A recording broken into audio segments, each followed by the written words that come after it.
getting to the topic of a parasitic draw.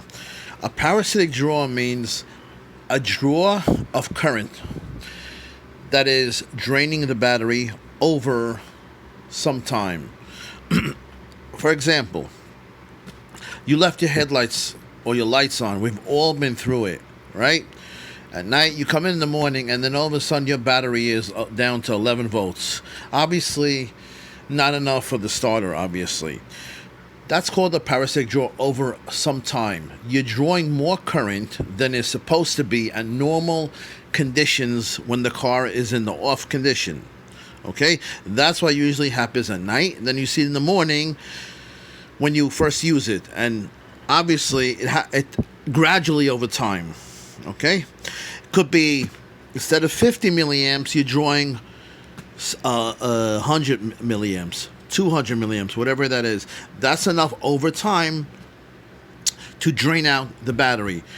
But that's called a parasitic draw. A short is different. A short means, as I explained before in that video, I have something short to ground. Here's a fuse. Here's a fuse, many fuses. Now, if I have a short to ground, what's going to happen? It blows the fuse. Is that a parasitic draw? No. Why? Because that short will take the fuse out of the circuit. So therefore, I lost whatever is connected to that fuse. Could be a sensor, right? What would be the symptom? Might have a check engine light come on. Could take out the radio, could take out the lights, could take out the body control module which controls the lights. So therefore, that's a quick action, and it doesn't happen gradually over time. A short is a short, and it takes out the fusible link or the fuse. Okay? That's the difference right there. Now, if one of the modules is bad, let's say again, instead of 50 milliamps, I'm drawing with my engine off, car off, I'm drawing, let's say, 75 milliamps, 100 milliamps. Over time, it'll drain the battery. I'm not going to do it right away. Again, it's not a short where the fuse pops and then that's it. No, it's over time. So therefore, that's the problem. How do you determine which circuit is pulling down that battery voltage over gradual time? Okay? Again, since it's electronics, we're dealing more with electronic parts today as ever. It's a good bet that it's a module or a sensor or something like that that's pulling it down, besides the obvious of the lights being on and things like that. So, a question was asked about the alternator. Can you have a short in the alternator?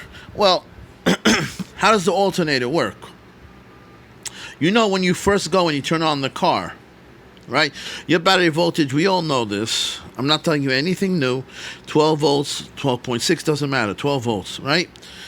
As soon as that crankshaft turns the camshaft, and all the pulleys are turning, and the alternator starts developing an AC voltage, an AC voltage. Hold on, let me find it. That alternator circuit starts developing an AC voltage. How? Because the belts are turning the pulleys. How do you know if you have a crank and no start or a no crank? Look at the pulleys. Look at the belts. If the pulleys are turning on a V6 or a V8, that means the starter was engaged. You have nothing to do with the starter. You have nothing to do with the battery. What you're chasing is either ignition problems, fuel problems, timing belt problems. How do you know? Look at the pulleys.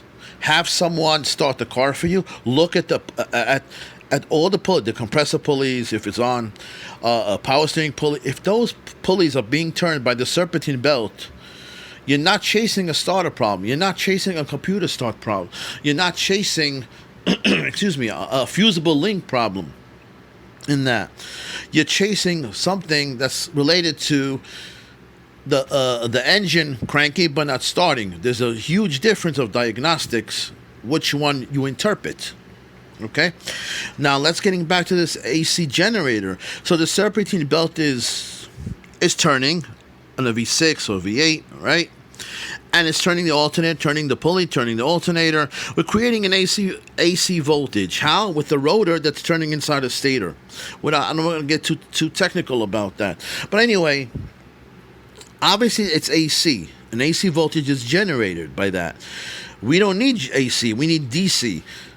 Come into that part, these diodes, 6 diodes. A rectifier bridge. Sometimes you have something called a full wave rectifier. But in alternators, you have a rectifier bridge circuit. Okay, what's important is that this is going to go to 14 volts. Okay. Now, what happened? You went from 12 volts to 14 volts? No. When you crank, if your battery is 12 volts, here's the battery. Your battery is fully charged, 12 volts, right? What happens? When you crank, what happens to that battery? It can go down to, let's say, 10 volts. Or if you have a low crank, you can even go down to 8 volts, even lower. Once you start cranking 12 volts, let's say to 10 volts or 10.5 volts, then to 14 volts. So you actually went from 12 to 10 to 14. How did you go to 14? Because now you're producing this DC voltage rectified from the alternator to 14. So it's a big jump from 12 down to 10 back to 14, which is much more than even you started with. Fine. What can be the problem? Alternators, right? Can an alternator produce a parasitic draw? Can a computer produce a parasitic draw? Can a sensor produce a parasitic draw? Of course. Of course, anything can produce a parasitic draw. It's more likely it's going to be an electronics component than anything, obviously. It's not going to be mechanical, right? So, but to determine that, you have to look at the schematic and say, you know what? It's not a short. It's not a dead short to ground, which I just talked about before. It could be a short, a light being on as a load, right? But that current, that's why you always have to pay attention to the current in the fuses. That current, instead of 20 amps, let's say this went to a light bulb, right? And it pulled, instead of 20 amps, this was the light bulb, it pulled 75 milliamps. Why? Because that's what the light bulb needs, right? That's the load. So therefore, instead of 20 amps, it went down to 75 milliamps. It's not going to stop the battery right away. It's going to take hours and hours for that to eventually draw the battery down to whatever, let's say 11 volts, whatever. Okay? How do you know? How do you know how much this is drawing? How do you know? That's the hard part. The parasitic draw. Once you take out the fuse, and I've seen people take out fuses, that's it. You reset the module. It's just like if you take out the battery and you say, you know what, let me take out the battery, disconnect the positive or the negative, right? Well, what did you do? And then you reconnected it. You just reset the modules. It's like taking the outlet from your TV, taking it out and putting it back in. Okay? Same idea over here. You reset it. Now, what's the difference if I take, instead of the battery, I take out the fuses? If I take out the fuses, am I not resetting that module or that sensor or that load, whatever it's connected to? Yes, if it's a module, a computer module, yes, I am. If it's a light bulb that I just took it out, no. Right? So therefore, you have to pay attention and concentrate on computer modules. Like I said, there's TCMs, there's BCMs, there's PCMs. God, there's so many of them. 20 modules in the car today. So there is a technique to do that. But just because the question was asked, I want to verify and confirm. Don't get the two mixed up. A short is a short, and it goes right away. It will not drain the battery. It will just take out the fuse or the fusible link. You see in this alternator, the battery is here. There are ground points over here, going back to the negative of the battery. This could be from the edge block. This could be from the alternator frame. It could be from it could be anything. It doesn't matter to us. This fusible link allows the current from here to go back to the battery to charge it. Okay? And, or what else? To go to the accessories. Ever notice there's a fuse 175 amp fuse. That's a lot of current, isn't it, right? That's a big fuse, right? You notice it's in your fuse box. When I get the chance, I will show you hands-on. Okay? That fuse, why does it need that much? Well, remember, this is going to the battery, but also what? It's going to also go to all the circuits. Through the fuse box, to the radio, to the lights, to the sensors, to the modules, to the fuel pump, to everything that's connected to this. Instead of the battery doing the work, the alternator has a direct connection to this fuse, to all the circuits that are wired up to it, whatever it is. So therefore, it's rated at 175 amps. Usually, there are some generators. Let's say a generator that I had was rated at 100 amps. Okay? Now, when you first start the alternator, it's going to deliver a lot of amps to what? To charge the battery. There is something called the duty cycle. There is something called, and this part, turn on input. This is the regulator that's inside. The regulator is inside the alternator. In this case, for a GM, for Chevys, it's inside, okay? Now, that means it controls the voltage. We want this voltage. Remember, I specified 14 volts. 14 volts, meaning if I'm going to put the lights on and I'm going to put the blower motor, the fan motor they call it, right? That's going to exceed a lot of current. I want the voltage to stay at 14 volts. Put all the accessories on, rev it to 2500 RPM for about 30 seconds. Make sure this stays at 14 volts. Okay? If it goes down to 13, that's not good. If it goes down to 12, it's not good. It should steady around there, 14 volts. That's what a regulator means. Regulator means keeping the voltage constant, but the current will change according to the demand. That's why there's two topics that confuse people: current and voltage. One is not the same. They are related, obviously. You can have voltage, that doesn't mean you have current. If I have an outlet, 120 volt outlet in your house, I have no appliance connected to it. Do I have current? You do not have current because there's no load. But yet, if I measure across the outlet, I'll have 120 volts RMS, correct? Right, but no current. You can have voltage but not have current. You can have voltage and current. And this is what's going on over here.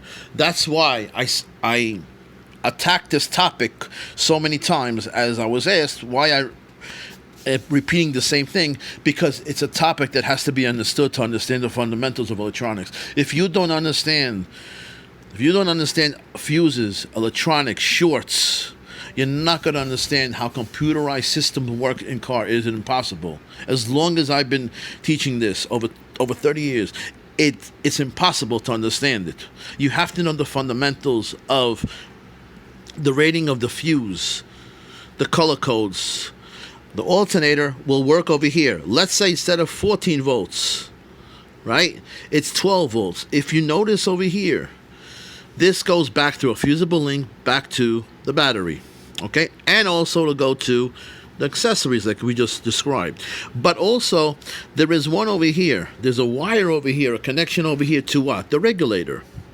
Now, a voltage sensing input is usually meaning that the voltage of the battery is being sensed. Let's say instead of 14 volts, it dropped. I put on the lights and guess what? Went down to 13 volts. Well, I don't want that. I want it to go back up to 14 volts. A voltage sensing input will tell it how much the battery voltage is. Okay? And the regulator will work on it and say, you know what? Instead of 13 volts, let me push it back up to 14. Let's say it's 15 volts. Let's say it went up to 15 volts, overcharging. Overcharging is not good, as bad. It's almost as bad as undercharging, right? So if it's 15 volts, guess what? The voltage now will be 15 volts over here. The regulator says, you know what? Bring it back down to what? 14 volts. Okay? But since this is not here, we have this. This is feeding the regulator, and also it can be used as a voltage sensing input for the regulator to know how much the voltage of the battery is. It has to know that in order to either raise the voltage or lower the voltage. Now, how does it do that? This is switch over here, L. Okay, I'm not, again, this is not to describe alternator. This is to describe parasitic draws and shorts. But since somebody asked me about this, I'm going to describe this. Okay, so as you can see over here, it goes through the computer. Everything goes through a computer. This is turned on when either the voltage is too low from the going to the battery or too high. If it's 12 volts or 15 volts, this shuts. Okay, when that shuts, you get a pulse. This pulse will create the rotor. This will shut and this will shut. Will create the rotor to turn more or less, creating an AC voltage, creating what? A DC voltage. That will obviously normalize it, stabilize it back to the normal of, let's say, 14, 13.6, around that, whatever it has to be. It doesn't want it to jump. The current, this also produces current. Remember, current is drawn also. Let's say you turn on the fan motor, which is 30 amps. You need more current, right? Well, this will turn more, produce more of an AC current also to that. I know it's a difficult subject, but what can short in an alternator? If this shorts, if this goes to ground or goes to the frame, or let's say one of this is touching the frame, yes, it can short. Because what's the frame? The frame is ground. So you have to look at the diagram and see what is being short, what is being done from the parasitic draw.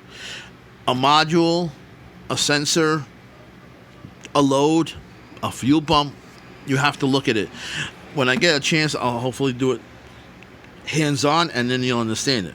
Right now, I just want you to just understand the basic concepts, because it was asked to me about so many times, and that's why I'm concentrating on that. Thanks for watching.